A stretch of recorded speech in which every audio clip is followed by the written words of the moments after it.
السلام علیکم۔ اب تک کی خبروں کے ساتھ میں ہوں شاہد افراز خان۔ سب سے پہلے اہم خبروں کا خلاصہ۔ چین اور سیریلیون کے صدور کے درمیان ملاقات۔ چین کا یوکرین بحران کے سیاسی تصفیے کے لیے اپنا کردار جاری رکھنے کا عزم۔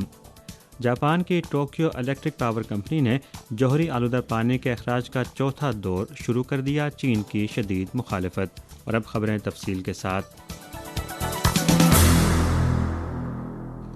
28 تاریخ کے سپہر صدر شی جن پنگ سے بیجنگ کے عظیم عوامی ہال میں چین کے سرکاری دورے پر آئے ہوئے سیریلیون کے صدر جولیس مادا بایو نے ملاقات کی۔ نصف صدی قبل سفارتی تعلقات کے قیام کے بعد سے چین اور سیریلیون نے باہمی بنیادی مفادات سے متعلق امور پر ایک دوسرے کی بھرپور حمایت کی ہے۔ اقتصادی اور سماجی ترقی کے شعبے میں مؤثر تعاون کیا ہے، بین الاقوامی امور میں قریبی ہم آہنگی برقرار رکھی ہے اور دونوں ممالک کے عوام کے درمیان گہری دوستی قائم کی ہے۔ یہ خیال کیا جاتا ہے کہ صدر بایو کے دورے سے چین اور سیریلیون کے تعلقات کی جامع اور گہری ترقی کو نئی قوت محرکہ ملے گی اور دونوں ممالک کے درمیان دوستانہ تعاون میں مزید کامیابیوں کو فروغ ملے گا۔ یوریشیائی امور کے لیے چینی حکومت کے خصوصی نمائندے لی ہوئی 2 مارچ سے روس، یورپی یونین کے headquarters Poland, Ukraine, Germany اور فرانس کا دورہ کریں گے تاکہ یوکرین بحران کے سیاسی تصفیے کو فروغ دینے کے لیے سفارتی کوششوں کا دوسرا دور کیا جا سکے۔ اس حوالے سے چینی وزارت خارجہ کے ترجمان ماؤ ننگ نے 28 تاریخ کو یومیہ پریس کانفرنس میں کہا کہ یوکرین بحران میں بڑے پیمانے پر اضافے کو 2 سال ہو چکے ہیں۔ جنگ اب بھی جاری ہے اور اس وقت سب سے ضروری چیز امن کی بحالی ہے۔ جتنی جلدی امن مذاکرات شروع ہوں گے، نقصانات اسی قدر کم ہوں گے۔ ترجمان نے مزید کہا کہ پچھلے 2 سالوں میں چین نے کبھی بھی امن کے لیے اپنی کوششیں ترک نہیں کی اور نہ ہی بات چیت کا فروغ بند کیا گیا ہے۔ چین نے روس اور یوکرین سمیت دیگر ممالک کے ساتھ گہرائی سے بات چیت کی ہے اور بحران سے نمٹنے میں تعمیری کردار ادا کیا ہے۔ چین نے یوکرین بحران کے سیاسی تصفیے پر چین کا موقف کے عنوان سے ایک دستاویز جاری کی اور ثالثی کے لیے ایک خصوصی ایلچی بھیجا ہے۔ ترجمان نے اس بات پر زور دیا کہ چین کا مقصد جنگ کا خاتمہ، اتفاق رائے پیدا کرنا اور امن مذاکرات کی راہ ہموار کرنا ہے۔ چین شٹل ڈپلومیسی سمیت تمام فریقوں کے درمیان اتفاق رائے پیدا کرنے اور یوکرین بحران کے سیاسی تصفیے میں چینی دانش کے تحت کردار ادا کرتا رہے گا۔ چین کی ریاستی کونسل کے تائیوان امور کے دفتر نے 28 تاریخ کو ایک یومیہ پریس کانفرنس منعقد کی۔ پریس کانفرنس میں ایک صحافی نے کچھ دن قبل امریکی محکمہ خارجہ کے تائیوان کو اسلحے کی فروخت کے لیے $75 ملین کے منصوبے کی منظوری کے حوالے سے سوال کیا تو ترجمان یو فنگ لن نے کہا کہ چین تائیوان کو کسی بھی شکل میں امریکی اسلحے کی فروخت کی سختی سے مخالفت کرتا ہے اور امریکہ پر زور دیتا ہے کہ وہ چین اور امریکہ کے 3 مشترکہ اعلامیہ اور دیگر قواعد و ضوابط کی شقوں کی مکمل پاسداری کرے۔ 28 تاریخ کو جاپان کی ٹوکیو الیکٹرک پاور کمپنی نے فوکوشیما ڈائچی نیوکلیر پاور پلانٹ سے جوہری آلودہ پانی کا چوتھا اخراج شروع کر دیا۔ اخراج کا حجم تقریباً 7800 ٹن ہے۔ 13 اپریل 2021 کو جاپانی حکومت نے باضابطہ طور پر جوہری آلودہ پانی کو فلٹر اور ٹریٹ کرنے اور اسے سمندر میں خارج کرنے کا فیصلہ کیا تھا۔ جاپانی حکومت کی جانب سے فوکوشیما نیوکلیر پاور پلانٹ سے آلودہ پانی کو سمندر میں خارج کرنے کے فیصلے کے بعد عالمی برادری نے اس پر شدید تنقید اور مخالفت کی۔ عالمی شخصیات اور میڈیا نے جاپان کے رویے کو انتہائی غیر ذمہ دارانہ اور نقصان دہ قرار دیتے ہوئے اس بات پر زور دیا کہ وہ فوری طور پر سمندر میں پانی چھوڑنے کا اپنا فیصلہ واپس لے۔ 24 اگست 2023 کو جاپان نے عالمی برادری کی شدید مخالفت کے باوجود فوکوشیما دائچی نیوکلیر پاور پلانٹ سے جوہری آلودہ پانی کو سمندر میں خارج کرنے کا آغاز کیا۔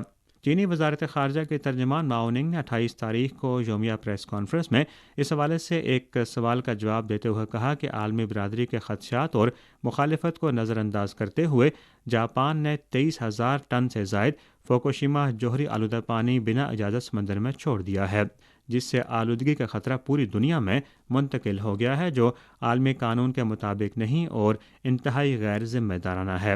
چین اس کی سختی سے مخالفت کرتا ہے اور جاپانی فریق سے مطالبہ کرتا ہے کہ وہ اس غلط اقدام کو بند کرے۔ ترجمان نے نشاندہی کی کہ فوکوشیما دائچی نیوکلیر پاور پلانٹ میں حال ہی میں متعدد حادثات پیش آئے ہیں۔ اس تناظر میں جاپان کے نام نہاد محفوظ اور قابل اعتماد دلائل بین الاقوامی برادری کو ہرگز قائل نہیں کر سکتے ہیں۔ چین جاپان پر زور دیتا ہے کہ وہ اپنے ہمسایوں اور دیگر سٹیک ہولڈرز کی بھرپور شمولیت کے ساتھ ایک آزاد اور مؤثر طویل مدتی عالمی نگراں انتظام کے قیام میں مکمل تعاون کرے تاکہ سمندر میں جوہری آلودہ پانی کے اخراج سے پیدا ہونے والے ناقابل تلافی نتائج کو روکا جا سکے۔ چائنا ڈسیبلڈ پرسنز فیڈریشن کی سابق صدر محترمہ ژانگ ہائیدی نے 26 تاریخ کو جنیوا میں اقوام متحدہ کی انسانی حقوق کونسل کے 55ویں اجلاس میں معذور افراد سے متعلق اعلیٰ سطحی سیمینار میں شرکت کی۔ ژانگ ہائیدی نے اپنے خطاب میں معذور افراد کے انسانی حقوق کے تحفظ کے حوالے سے چین کی اعلیٰ معیار کی ترقی کا تعارف کروایا اور نظام میں معذور افراد کی شمولیت کی اقوام متحدہ کی حکمت عملی کے مؤثر فروغ پر مثبت بات چیت کی۔ انہوں نے کہا کہ معذور افراد کو سیاسی، معاشی، ثقافتی اور سماجی زندگی میں حصہ لینے میں بہت سی مشکلات اور چیلنجز کا سامنا کرنا پڑتا ہے اور معذور افراد کے حقوق سے متعلق اقوام متحدہ کے کنونشن پائیدار ترقی کے 2030 کے ایجنڈے پر بہتر عمل درآمد اور پائیدار ترقی کے 20ویں عالمی ایجنڈے کو مشترکہ طور پر فروغ دینا چاہیے۔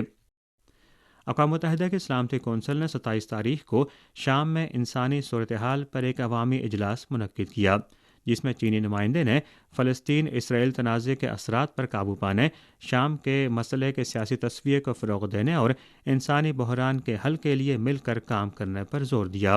اقوام متحدہ کے انڈر سیکرٹری جنرل برائے انسانی امور اور ہنگامی امداد کے کوآرڈینیٹر مارٹن گرفٹس نے کہا کہ شام میں بحران 13 سال سے جاری ہے، لیکن انسانی صورتحال اب مزید خراب ہو رہی ہے اور شام کی کل آبادی کے تقریباً 3/4 حصے یعنی تقریباً 16.7 ملین افراد کو انسانی امداد کی ضرورت ہے۔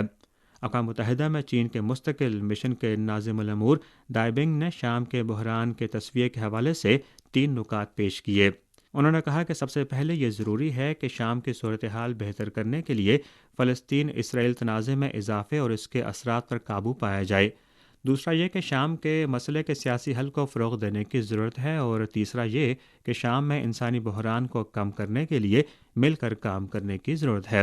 چینی نمائندے نے کہا کہ یک طرفہ پابندیوں اور وسائل کی لوٹ مار نے طویل عرصے سے شام کی معاشی بحالی، سماجی ترقی اور لوگوں کے ذریعہ معاش کی بہتری میں رکاوٹیں کھڑی کی ہیں اور شام میں انسانی حقوق کی تباہی میں اضافہ کیا ہے۔ انہوں نے کہا کہ ہم متعلقہ ممالک پر زور دیتے ہیں کہ وہ شام میں غیر قانونی کارروائیوں کو فوری طور پر بند کریں اور غیر ملکی افواج کی غیر قانونی فوجی موجودگی کو فوری طور پر ختم کریں۔ چین کی وزارت خارجہ کے اسلحہ کنٹرول کے شعبے کے ڈائریکٹر جنرل سن شیوون نے 26 تاریخ کو جنیوا میں تخفیف اسلحہ کانفرنس کے اعلیٰ سطحی ہفتہ وار اجلاس میں تمام فریقین پر زور دیتے ہوئے کہا کہ وہ انسانیت کے ہم نسلی معاشرے کے تصور کو برقرار رکھیں اور عالمی تخفیف اسلحہ کے عمل کو فروغ دیں۔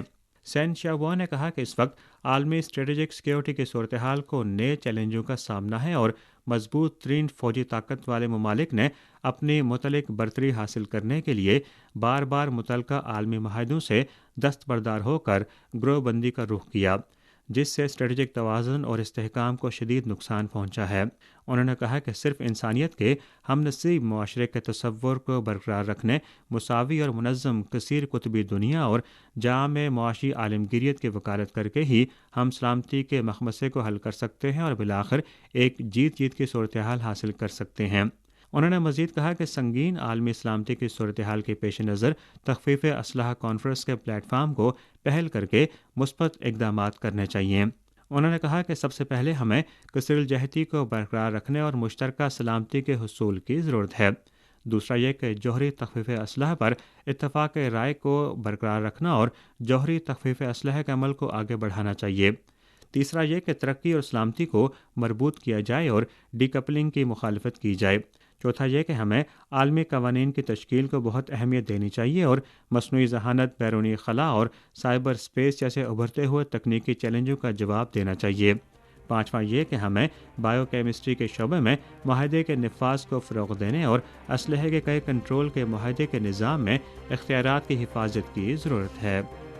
رائٹرز اور ایپسس کی جانب سے جاری کیے گئے ایک نئے سروے کے مطابق سیاسی انتہا پسندی، معیشت اور امیگریشن کو پیچھے چھوڑ کر امریکیوں کے لیے اس وقت سب سے زیادہ تشویش کا باعث بن گئی ہے۔ اسی کے ساتھ خبریں ختم ہوئیں۔